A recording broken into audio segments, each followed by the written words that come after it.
dalam beberapa hari terakhir ini atau untuk beberapa hari ke depan, sepertinya ini adalah situasi atau kondisi paling sempurna bagi Mbak Puan Maharani untuk membuat perhitungan dengan keluarga Jokowi. Untuk membalaskan dendamnya kepada Jokowi dan keluarga. Ya kalaupun nggak mau balas dendam, setidaknya melancarkan serangan-serangan lah. Karena Mbak Puan Maharani ini sejak beberapa tahun yang lalu itu kan dijegal habis atau dikeroyok atau dimainkan oleh Pak Jokowi. Sampai kemudian Mbak Puan harus gagal maju di Pilpres 2024 lalu. Dan saya menjadi salah seorang saksi sejarah bagaimana Pak Jokowi memainkan betul orang-orang di sekitarnya untuk menjegal atau menghalang-halangi Mbak Puan Maharani sampai kemudian dimunculkanlah nama Pak Ganjar Pranowo. Karena saya dan beberapa orang teman sekitar tahun 2021 lalu dipanggil ke istana dan kemudian Pak Jokowi, saya ingat betul wajah Pak Jokowi itu sangat meyakinkan sekali. Pak Jokowi bilang kita tidak punya pilihan lain, kita hanya punya Ganjar Pranowo dan harus dimajukan. Tapi saya khawatir, ini bahasa Pak Jokowi saya udah agak lupa, tapi kira-kira seperti ini. Saya khawatir kalau Pak Ganjar yang dijegal atau tidak jadi maju di Pilpres 2024. Apalagi nanti kemudian yang dimajukan adalah Mbak Puan Maharani. Misalkan Prabowo Puan, itu bahaya bagi kita. Dan kami menyaksikan, saya dan beberapa orang teman, ya dengerin apa yang disampaikan oleh Pak Jokowi, dan beberapa orang teman saya tuh jadi, wah termotivasi sekali gitu. Dan setelah itu Pak Jokowi bilang, ya kalau dulu saya maju sebagai capres itu karena saingannya bukan Mbak Puan gitu. Saingannya bukan anaknya sendiri. Tapi kalau sekarang kan Ganjar ini saingannya anaknya sendiri gitu. Jadi ya ini saya khawatir katanya. Atau ini kemungkinan besar kalau sampai Mbak Puan dimajukan ini bisa hancur negara ini. Jadi kita harus mendukung Ganjar Pranowo. Itulah kira-kira yang disampaikan oleh Pak Jokowi kepada saya dan beberapa orang teman, sekitar 10 atau 9 orang waktu itu. Dan keluar dari Istana Bogor setelah itu, semua orang ini gitu ya, kecuali saya, itu semua berbondong-bondong bikin gerakan relawan, bikin yang orang partai, bikin gerakan supaya Ganjar bisa masuk ke partainya. Karena Ganjar gak akan dicalonkan oleh PDI Perjuangan, makanya diseret-seret supaya bisa pindah partai, supaya bisa maju sebagai capres. Waktu itu gitu.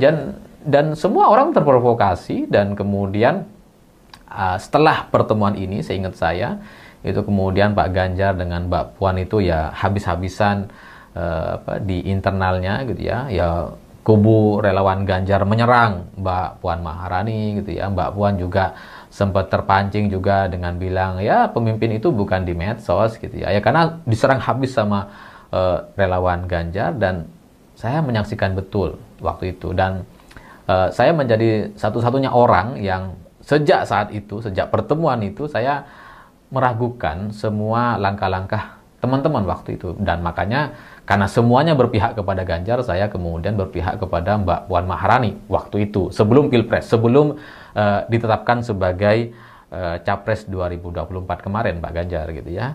Jadi efek atau setelah pertemuan itu ada goncangan besar di internal PDI Perjuangan.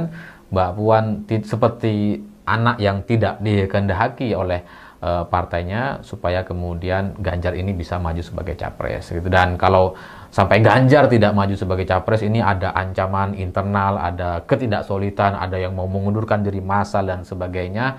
Itu terdengar oleh Mbak Puan Maharani nampaknya. Dan makanya ya setelah itu Mbak Puan ya mundur perlahan dan mempersilahkan Ganjar untuk maju sebagai capres. Dan kalau ingat momen-momen ini gitu ya, kalau ingat bagaimana PDI Perjuangan diserang habis-habisan dan kemudian sampai dikurangi suaranya dengan segala cara, itu kan sebenarnya wajar kalau bagi Mbak Puan Maharani atau PDI Perjuangan hari ini untuk membuat perhitungan dengan Pak Jokowi. Karena Jokowi adalah orang yang ketika dia berkuasa itu benar-benar menyakiti Mbak Puan Maharani dan PDI Perjuangan. Tapi di tengah situasi seperti sekarang, ketika Pak Jokowi sakit gitu ya, kemudian Gibran dikritik oleh mahasiswa, Gibran juga coba dimakzulkan oleh Forum Purnawirawan TNI, dan suratnya juga sudah masuk kepada DPR RI, sampai sekarang saya melihat belum ada tanda-tanda dari Mbak Puan Maharani atau PDI Perjuangan yang memanfaatkan momentum ini. Semua orang diem aja dan seperti tidak mau melakukan serangan kepada Pak Jokowi, dan saya nggak ngerti gitu. Padahal dengan kekuasaan Puan Maharani sebagai Ketua DPR RI hari ini, ya bisa aja dia melancarkan serangan. Kalaupun tidak secara terbuka, bisa aja sindiran. Atau ya sebatas ucapan-ucapan formalitas, misalkan seperti ketika surat dari Forum Purnawirawan TNI masuk ke DPR, setidaknya Mbak Puan komentar lah gitu. Tapi sampai sekarang, tidak ada komentar sama sekali dari Mbak Puan Maharani, dan itu ya cukup disayangkan sebenarnya sebagai sebuah momentum gitu. Padahal Pak Jokowi dan keluarganya ini kalau dilihat dari sisi sisi gelapnya, itu kan kasar sekali cara mainnya. Bagaimana Mbak Puan dijegal dengan Ganjar gitu ya. Ganjar coba dinaikkan sebagai capres, padahal ternyata rencana Pak Jokowi adalah supaya Gibran bisa maju bersama dengan Prabowo Subianto, dan itu yang menjadi niat utama dan niat awal sejak tahun 2021. Itu kan jahat sekali gitu. Seandainya Mbak Puan dengan Pak Prabowo nggak ada cerita-cerita ini gitu. Seandainya tidak ada penjegelan kepada Mbak Puan di tahun 2023 lalu, ya maka mulus tuh Pak Prabowo dengan Puan Maharani, dan nggak akan ada cerita soal perusakan demokrasi dan perubahan undang-undang di MK. Tapi kan semua itu benar-benar dimainkan betul ketika Pak Jokowi berkuasa, dimanfaatkan betul sampai kemudian semua orang dibuat tertipu dengan gaya dan langkah Pak Jokowi gitu.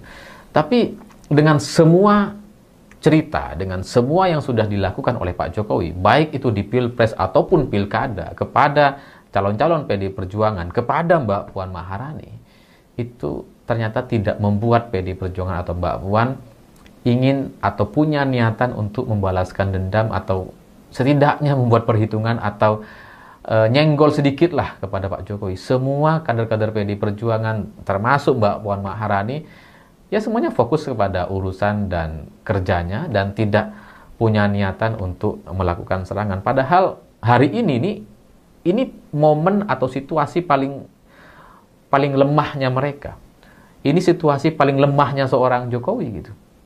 Karena dia sedang sakit, anaknya Gibran sedang dicoba dimakzulkan, kemudian di PSI Kaisang juga ya tidak punya daya apa-apa. Bobi Nasution kemarin dihujat habis sama banyak orang, termasuk warga Sumatera Utara gitu. Jadi ya Pak Jokowi dan keluarganya sedang berada di posisi paling lemahnya hari ini, dan itu mestinya atau seharusnya bisa dimanfaatkan oleh kubu lawan untuk melakukan serangan.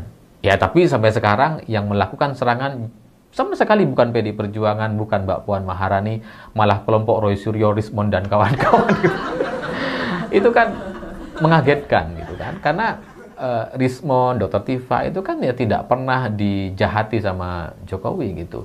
Kalaupun Roy Suryo masuk penjara gara-gara meme beberapa waktu lalu, tapi itu kan tidak separah langkah Jokowi untuk menyerang PDI Perjuangan dan menjahati Mbak Puan Maharani gitu. Tapi ya mungkin ini adalah satu pelajaran politik yang sangat dewasa dari Mbak Puan Maharani dan PDI Perjuangan, karena semuanya tetap dalam posisinya, semuanya tetap dalam fokus kepada tugasnya, dan bahkan Mbak Puan Maharani lebih memilih berkomentar soal warga di Enggano, Bengkulu Utara yang terisolasi akibat pendangkalan air laut, sehingga kapal tidak bisa bersandar dan kapal orang atau kapal logistik itu tidak bisa menuju ke pulau ini gitu. Padahal ini kan isu yang lokal gitu ya, ya memang menyangkut soal hidup orang banyak, tapi Mbak Puan lebih memilih untuk berkomentar soal itu dibandingkan memberikan balasan atau setidaknya berkomentar kepada surat pemakzulan yang dikirimkan oleh Forum Purnawirawan TNI. Jadi Mbak Puan benar-benar hanya fokus kepada tugas dan jabatannya, dan tidak tertarik untuk melakukan balas dendam kepada orang-orang yang sebelumnya sudah menjegal dirinya. Mbak Puan bilang terkait kondisi di Enggano, kondisi ini tidak bisa dipandang sebagai hambatan teknis, yang melainkan telah berkembang menjadi krisis kemanusiaan yang mengancam kehidupan warga di salah satu pulau terdepan Indonesia. Ketidakhadiran negara dalam kondisi mendesak seperti ini tidak dapat dibenarkan dalam perspektif tanggung jawab publik. Negara tidak boleh meninggalkan rakyatnya, termasuk warga yang tinggal di daerah dan pulau-pulau terdepan. Jadi, ya meskipun Mbak Puan punya kuasa sebagai Ketua DPR RI dan ya seharusnya bisa berkomentar setidaknya terkait surat pemakzulan Forum Purnawirawan TNI gitu ya, tapi sampai sekarang tidak ada komentar sama sekali.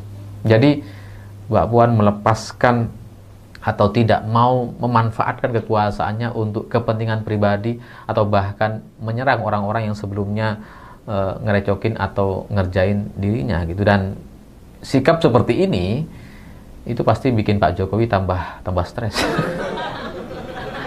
Ya karena dengan diamnya Mbak Puan Maharani, dengan situasi seperti sekarang, di situasi terlemah Jokowi dan keluarga, dan Mbak Puan tidak melakukan apa-apa, tidak melakukan serangan atau membalaskan dendam, itu kan membuat Jokowi jadi serba salah gitu. Mau berterima kasih, nggak bisa. Kan? Mau minta maaf, udah kelewat, udah jauh gitu ya, 2021. Jadi ini membuat situasi Pak Jokowi jadi serba salah. Mau berterima kasih, seharusnya dia bisa berterima kasih kepada Mbak Puan karena tidak melakukan serangan apa-apa gitu. Dan juga sekaligus meminta maaf atas apa yang sudah dilakukan di tahun 2021 lalu. Tapi semua itu tidak bisa dilakukan dan posisi Pak Jokowi hanya bisa hormat dan segan saja kepada Mbak Puan Maharani, dan mungkin tambah hormat di masa yang akan datang karena di tengah situasi krisis seperti sekarang, krisis politik dan titik terlemah Jokowi dan keluarga, Mbak Puan Maharani, PDI Perjuangan tidak memanfaatkan sedikit pun celah untuk melakukan serangan kepada Pak Jokowi. Mungkin ada rasa sakit hati, mungkin masih ada, tapi semuanya disimpan sendirian. Dan ini seharusnya yang menjadi pelajaran bagi Gibran, bagi Pak Jokowi, bahwa orang yang berkuasa itu ya jangan semena-mena gitu.